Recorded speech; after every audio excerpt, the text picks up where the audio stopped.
Hello everyone, welcome to episode 5 of Chatting with Anthony. Today's episode, or the question, or the prompt I guess you could say, for today's episode is regarding college. Specifically, is college a good investment? And this is also coming from a recent college graduate, as in myself. A couple questions to consider for this question, which is, if you're going to go to college, what do you plan on using the degree for? Some people get a degree because they're told that they were supposed to. Now I'll admit, I got my degree and I didn't know what job exactly I wanted. I switched my degree twice. I switched my degree twice.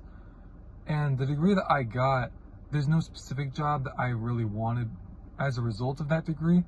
I got it because I am more, I don't know if entrepreneurially minded is the right way to put it, but essentially I want to be an entrepreneur. I don't want to work for someone for the rest of my life, essentially. Not literally for the rest of my life, but for the rest of my working life. I don't want to have to work under someone. I would like to be my own boss, or at the very least, if I do work under someone, retire, early. So I guess you could say that my plan was to utilize the degree to do that. I just didn't have a set job that was going to catapult me there on its own. I figured that I would just use it to get jobs that would help me get to where I want to be, which is still the plan. And I'll admit, I just graduated like less than a month ago. So no, I don't have a job lined up, which is how it seems to be the case for a lot of people. If you're one of those people that graduated and immediately got a job, good for you. I'm happy for you. Tell me how you did it. But another thing to also consider is in whatever field that degree could be utilized for, or whatever fields, is it likely that in the coming decade those industries would grow or shrink? I think a lot of industries you're going to see, well, okay, never mind. I was going to say something, but that's going to go into AI, which I'll talk about later. I would say a lot of industries will likely grow. I think also factoring in like whether an industry is prevalent in the area that you want to live. Like if you want to live somewhere in like the Midwest, factor in that there might not be as many like tech jobs out there, for example, rather than in like California or New York, for example. There probably would be more tech jobs over there. So factor in like where you're going to be and where you want to be, and whether that field is also more prevalent over there. Like, for example, a place like Florida, AC businesses are much needed over here relative to somewhere like New York, for example. Now, everywhere needs AC, like at some point throughout the year, unless you're like in Antarctica. But like I said, Florida especially, you need AC. Plumbing, I don't imagine you would need that any less anywhere specifically, but factoring that all in is, I think, very important. How likely is it that the job can be replaced with AI? Artificial intelligence is replacing jobs as we speak. I think I saw as of like this week, actually, Duolingo announced that they are replacing all of their employees with AI. Maybe not all of them, but all the ones in a certain sector. I think it was all the ones in regards with the learning aspect of things. And I think a lot of business related and tech jobs will find themselves in that same boat. And, well, I guess for more personal information, my degree is business related, and so I guess it's even more the reason for me to try to start my own thing, essentially. Figure out this, I don't know if any job is really 100% safe. I'd say some are safer than others. Like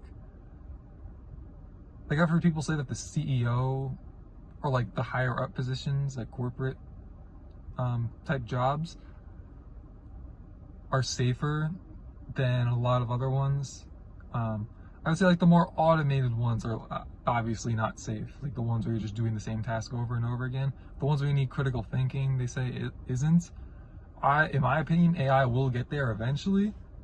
I don't have good like if you were to question me on why exactly that is, I can't give you actual reasoning for it other than everything that, at least from my vantage point, a lot of things that I grew up hearing weren't going to be the case in terms of like, this is only going to progress so far. A lot of things have progressed farther than what I was told they would. So now everyone's saying, oh, CEOs are always going to be needed. Sorry, my instant reaction is that's not the case. I could be wrong, and I hope I am wrong. I mean, CEO positions pay really well, but that's just what I think the reality is in regards to that. And then also,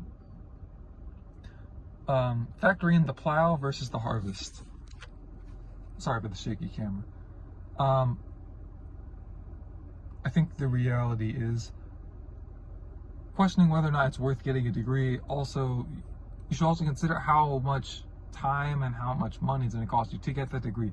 If you can get a scholarship now relative to like 5 years from now not being able to, then I would say not that you should just go right into it, but you definitely have more of a reason to go into it soon.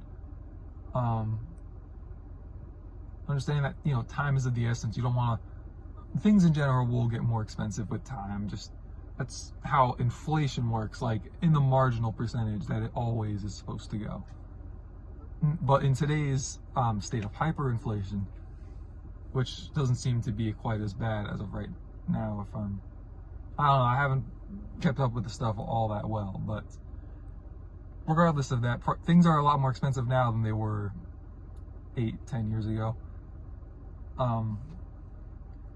And so the point simply is understanding that things will probably, for the most part, only get more expensive. It's factoring in whether or not you think, like if you know that you're going to want this degree at some point, factoring in that you're going to have to pay for it one way or another, and considering, again, whether or not you can have some kind of discount at one point or another. Like again, like scholarships, or if you, like I was blessed that my parents set a Florida prepaid account for me. So I didn't pay for my own tuition. I did pay for books and for fees within the school. Not like late fees, but there were certain things that prepaid didn't cover. And so I did pay for some of it. But the reality is I was blessed that I didn't have to pay thousands of dollars for my education. Thank you, Mom and Dad, if you are watching this. But that's just the reality of it. Tell me what you guys think down below. I would say for me, it was worth getting a degree. In part because, you know, my parents worked hard and saved all that money for me to get the degree specifically. I would say, again, if you're in this position that I was in, which is your parents essentially paid for your college, I would say make sure that you're going to school for what you know you want to do. Don't just jump right into it having no idea what you want to do. Have at least a general idea, and constantly consider the possibility of switching, especially earlier on, because it's going to be, you know, obviously easier for you to transition if you're not like midway through your degree. If you're just like a semester in, for example, you haven't wasted too much time. So be smart. My videos are my attempt of utilizing my knowledge to, well, explaining it and trying to teach. I don't know if I'd say I'm really teaching, but trying to explain in greater detail helps me learn better. Something I learned from Alex Hormozy, which shout out to him also. But use your head is what I'm trying to say. I look at the world now, and it seems like a lot of people don't do that. And we all have our struggles. Like, it's difficult to always be logical, but be logical as much as you can. All right, stay safe, you guys.